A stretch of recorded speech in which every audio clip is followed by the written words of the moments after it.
Je m'appelle Numbana Alonso Rafan Mezansu. Je suis en 4e année en communication à l'Université adventiste du Cher. Antsirabe est une ville très différente d'Antananarivo. Elle se distingue de la capitale malagasy par son calme et son absence quasi totale de pollution et d'embouteillage. Antsirabe est une ville moyenne. Elle se situe à 170 km sud d'Antananarivo et 250 000 d'habitants environ. Aujourd'hui, je ne vais pas vous faire visiter la beauté de la ville, mais pour voir un côté un peu oublié de certains habitants, les SDF, les sans domicile fixe. Nous allons visiter la famille Rakutnueli. Sa famille est un des SDF ici à Antsirabe. Comment la famille vit son quotidien? Comment sa famille gagne sa vie? Allons-y.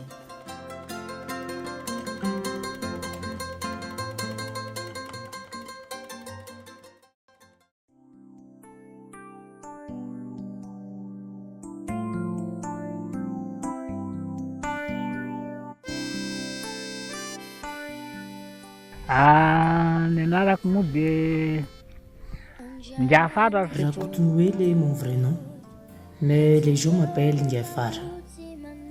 Je suis un tireur de pousse-pousse. Je viens de Bitslang. J'ai 64 ans et j'ai commencé ce travail à l'âge de 24 ans. Depuis jusqu'à maintenant, je pratique encore ce travail. J'ai quitté mon quartier d'origine et je vis ici à Antsirabe. Je n'ai plus rien chez moi. Et de même ici. On change toujours d'endroit. Auparavant, on a loué une maison à Tumbuarivo, mais on n'a pas pu payer le loyer et on aurait dû trouver de l'endroit où habiter.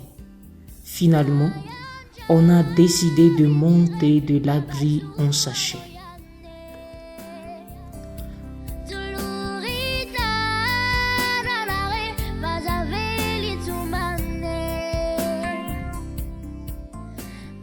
C'est dur d'habiter ici.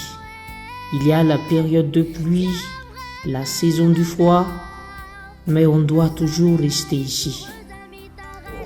Il y a parfois des gens de l'église qui viennent tard la nuit pour nous épauler avec des habits, des couvertures, des nourritures. Il y a même des gens qui nous donnent de quoi s'habiller. On n'a rien acheté en ce qui concerne les vêtements. Les gens de bonne volonté viennent pour nous aider. Je gagne ma vie en tirant le pouce-pouce. C'est peu, mais on peut faire quelque chose. La nourriture et le loyer du pouce-pouce. Je peux avoir la juste nourriture chaque jour pour nourrir ma famille.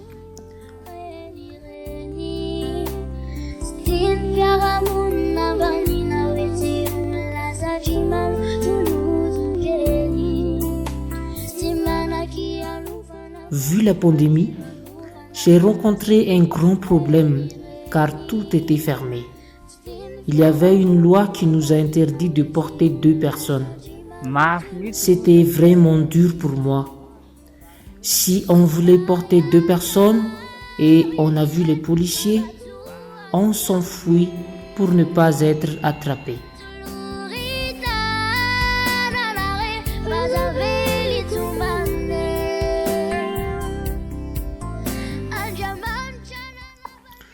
Durant 7 mois, on a beaucoup souffert.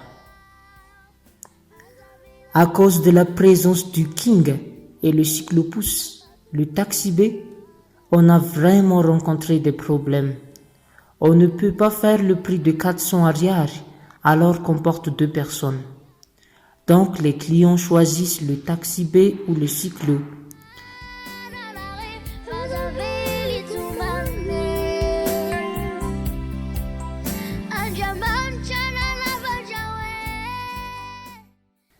C'est vrai qu'auparavant, les pousse-pousse étaient vraiment reconnus avec Nakarj, mais actuellement, c'est très dur de vivre avec à cause de concurrence et les adversaires.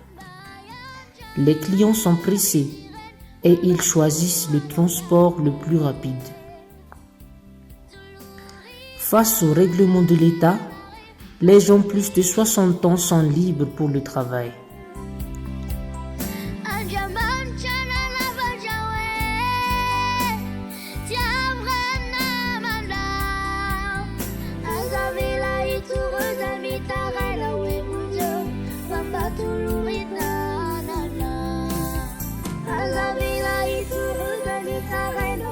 Oui, c'est dur le fait de ne pas avoir une maison pour habiter, mais on doit accepter la réalité et on doit faire face à la situation qu'on a.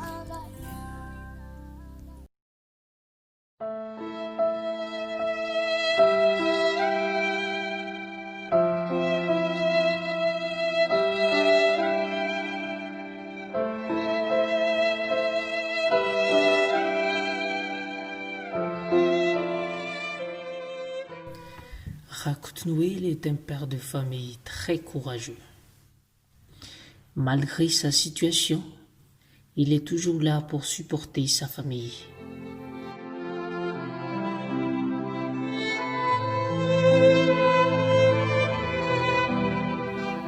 Je souris quand même dans cette situation, dit Rakut Noël. Je n'aime pas trop dépendre des autres. J'essaye de chercher de quoi manger pour ma famille. Et là, il y a toujours des personnes de bonne volonté pour nous épauler.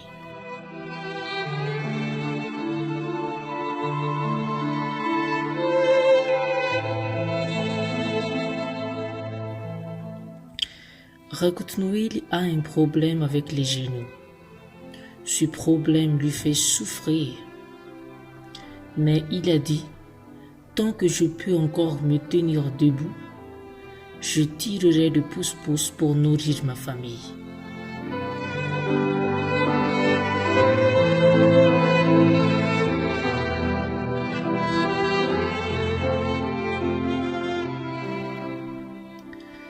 Maintenant, nous allons discuter avec sa femme sur ce qu'elle ressent, sur ses attitudes pour faire face à la situation qu'elle endure.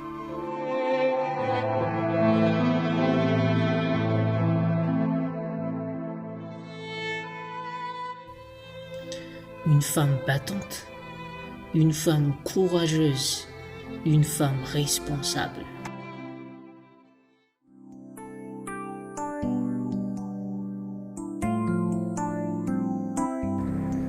Mombamomba zany a zazavavy kampana.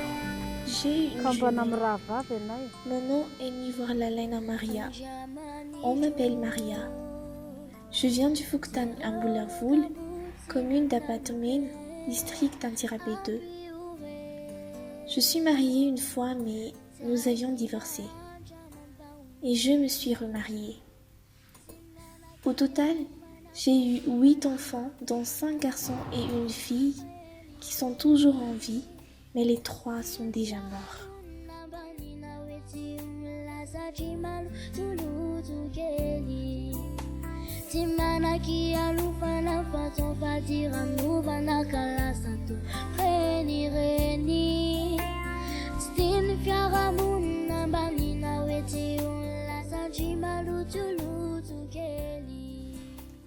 Je dois supporter et endurer toutes les difficultés.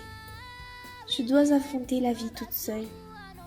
Quoi qu'il se passe, que ce soit le froid, la chaleur, la pluie et les autres difficultés, je dois faire face à tout cela. Je ne peux pas encore travailler car mon bébé est encore petit et je dois prendre soin de lui. Auparavant, on a loué une maison à Tomboarive et j'ai enfanté des jumeaux. Le propriétaire de la maison nous a renvoyés et on a habité à Tchampoknoul avec nos jumeaux. Malheureusement, j'ai perdu un des jumeaux et l'autre a été pris par des sœurs de charité pour qu'elles puissent bien prendre soin de mon fils. Après avoir perdu mon fils, On a quitté le Tchambuknoul et là maintenant, nous habitons ici, au bord de la route.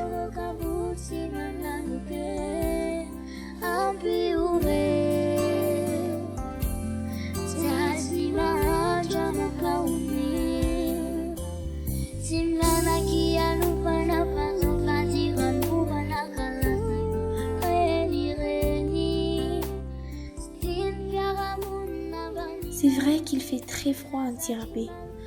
Nous n'avons pas de maison et nous allumons un feu de bois par-ci et par-là pour que nous puissions avoir de la chaleur. On ne pouvait pas forcer les gens à nous recevoir et on doit assumer nos cas avec l'aide de Dieu. On essaie de trouver un endroit où les responsables ne nous chassent pas. Parfois, il y a des gens qui ont pitié de nous et ils nous donnent de quoi manger.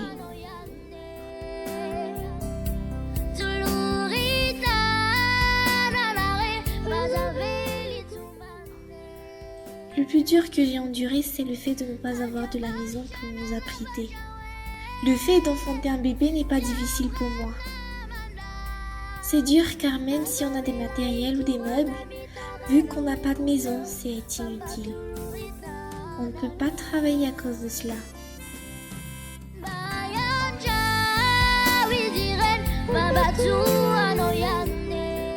On a de la difficulté pour monter nos abris en sachet parfois. Les responsables de l'État n'acceptent pas si on le fait avant le coucher du soleil. Mon mari travaille mais seulement pour le vivre au quotidien. L'argent qu'il gagne chaque jour est strictement pour le riz, le mets, le charbon, le savon et le sel. Et c'est tout.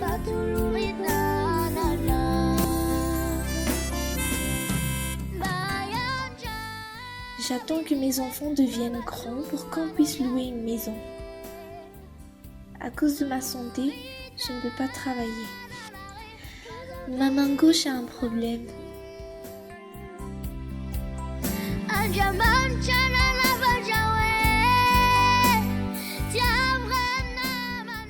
Je conseille donc de ne pas se marier trop tôt. Il faut avoir de la maison pour habiter avant de se marier. Il faut bien s'y préparer.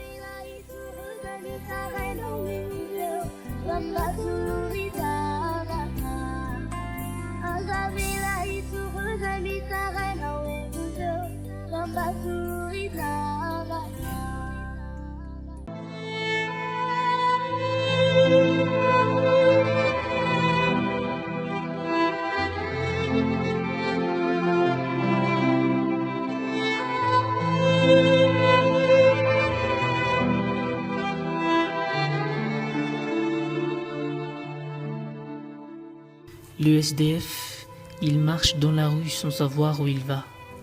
Le regard perdu, il cherche à savoir pourquoi. Pourquoi en est-il arrivé là?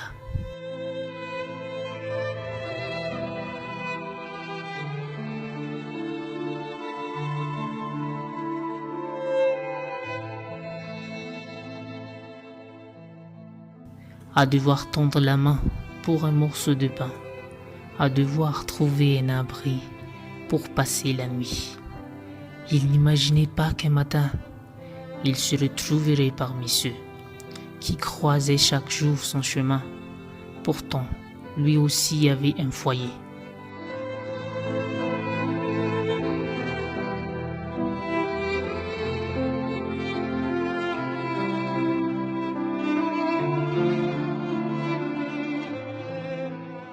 Une vie, un passé, et aujourd'hui, il ne lui reste plus rien que ses souvenirs et son chagrin.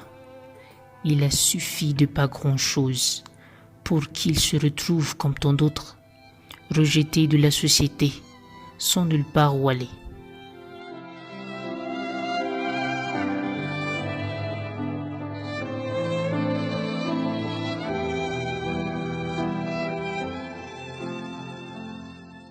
Mais au fil du temps, rempli de haine et de courage, il se relèvera, se révoltera contre les lois et le monde, contre l'indifférence et le mensonge, contre ceux qui ne savent pas qu'un jour peut-être sans le vouloir, ils se retrouveront là, comme lui a su demander.